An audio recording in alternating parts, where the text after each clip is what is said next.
노인은 청년을 부러워할 필요가 없습니다. 젊은이가 갖지 못한 경험적 가치를 가지고 있기 때문입니다. 제가 미국에서 공부할 때 가끔 브로드웨이라는 백화점을 가보곤 했습니다. 학교 기숙사에서 차로 약 10분 거리에 있었고 볼거리가 많았기 때문입니다. 특히 매일 오후 5시만 되면 백화점 안에서 유명한 피아니스트의 연주가 있었습니다. 그 시간이면 수많은 사람들이 피아노 주위로 몰려와서 그 주위에 연주에 심취하곤 했습니다. 주말에는 사람들이 많았지만 평일에는 주로 노인들이 많이 있었습니다. 백화점 안이지만 전원의 풍취를 느끼게끔 만들어 놓았습니다. 폭포수가 흐르고 음악이 들려오고 편안한 의자들이 있어서 노인들이 쉬기에 안성맞춤이었습니다. 현대 사회는 도덕 사회에서 기능 사회로 변하고 있습니다. 옛날에는 인간의 기능보다는 윤리와 도덕을 더 중요시했습니다. 유교적 전통을 지닌 우리나라의 경우에 더욱더 그러했습니다. 노인을 공경하고 윗사람의 명령에 순종했습니다. 백발 앞에 고개를 숙일 줄 알았습니다. 인생 선배의 말에 귀를 기울였습니다. 윗사람의 말이 내 생각과는 다르더라도 함부로 대항하지 않았습니다. 특히 부모님 앞에서는 무릎을 꿇을 줄 알았습니다.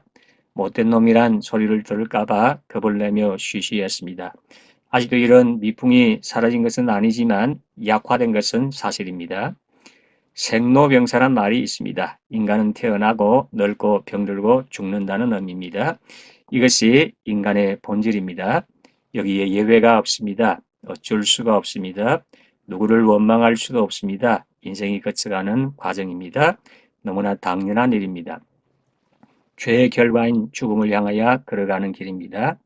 이것을 부인하거나 무시한다면 어리석은 짓입니다. 나도 이 길을 가고 너도 이 길을 갑니다. 내가 먼저 가고 너도 뒤따라올 뿐입니다. 세월의 장사가 없다는 말이 사실입니다. 나이가 들어가면 들어갈수록 아무래도 기억력은 떨어지고 육체의 힘은 약해집니다. 한마디로 하면 기능성이 떨어진다는 말입니다. 그래서 많은 노인들이 자신의 인생에 대한 부정적 시각을 가집니다. 자신을 폐물처럼 생각합니다. 주위에 거치는 장애물처럼 말합니다. 인간 노릇을 하지 못하는 존재처럼 느낍니다. 그래서 우울한 노년기를 보내는 분들이 많습니다.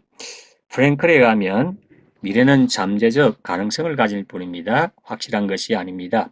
아직 경험하지 않은 것입니다. 그럴 가능성이 있을 뿐입니다. 그러나 과거는 그렇지 않습니다. 과거의 경험은 확실한 것입니다. 철학적 용어로 실존하는 것입니다. 실제로 존재하는 것입니다. 이것만은 어느 누구도 부정할 수 없습니다. 그래서 노인들은 미래의 잠재성이 아닌 과거의 실체를 가지고 살아가는 것입니다. 다시 말하면 경험적 가치를 가지고 삽니다. 경험이란 유용성을 가지고 있습니다. 이 경험을 잘 사용하면 사회와 국가에 큰 유익이 됩니다. 하나님께서 노인도 사랑하시고 귀하게 사용하십니다. 성경 곳곳에 노인 행전이 많이 나옵니다. 노인들을 통하여 하나님의 일을 하십니다. 젊은이만 사용하시는 것이 아니고 늙은이도 사용하십니다. 특히 역사의 개성과 축복의 전성 도구로 사용하십니다. 이들의 경험을 귀중하게 여기십니다. 경험이란 그 속에 지혜가 담겨져 있습니다. 지혜는 삶을 돌아가지 않고 지름길로 가도록 만듭니다. 그러므로 노인은 동정의 대상이 아닙니다. 청년을 부러워할 이유가 전혀 없습니다. 나름대로 인생의 의미와 가치가 있습니다.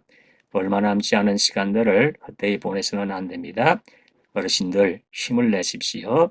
얼마 남지 않은 시간이기에 더 가치가 있고 소중합니다. 그래서 의미 있고 가치 있는 인생을 보내게 되시기를 진심으로 소원합니다. 끝까지 시청해 주셔서 대단히 감사합니다. 다음 영상에서 만나도록 하겠습니다. 감사합니다.